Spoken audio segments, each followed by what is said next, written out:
The corporate tide is shifting. Many companies had planned to have employees return to the office this fall, but with the rise in COVID cases, many are rethinking that strategy and asking whether or not they should require employees to be vaccinated.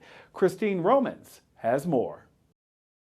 I'm producing more work. I can be held accountable virtually. I don't actually need to be physically in the office. Some workers aren't ready yet to give up the flexibility and safety of working from home. But from the employer perspective, it's time. If you can go to a restaurant in New York City, you can come into the office. And we want you in the office. Offices for some Wall Street firms are already nearly full. Other industries preparing to return around Labor Day.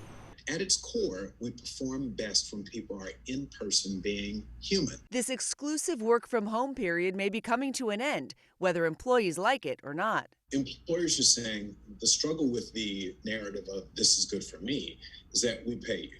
So it has to be good for us.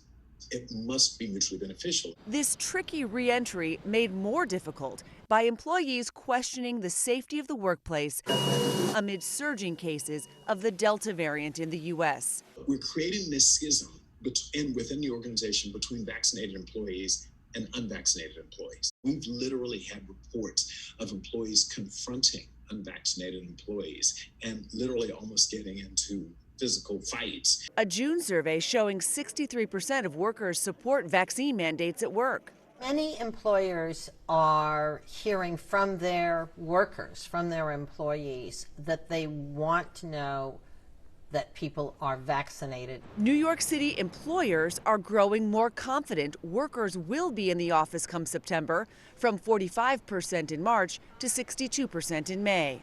Willingness to return to the office, though, is uneven. The young tech employees, it seems to be much tougher to get them back.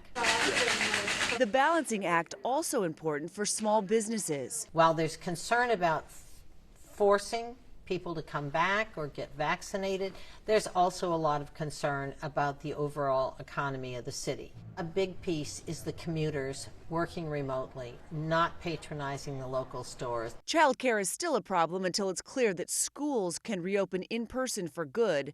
Also a concern, the impact on careers of those who don't want to return to the office. 2, 3, 5 years from now, when they're making promotional decisions, we promote people who we know and with whom we've built relationships.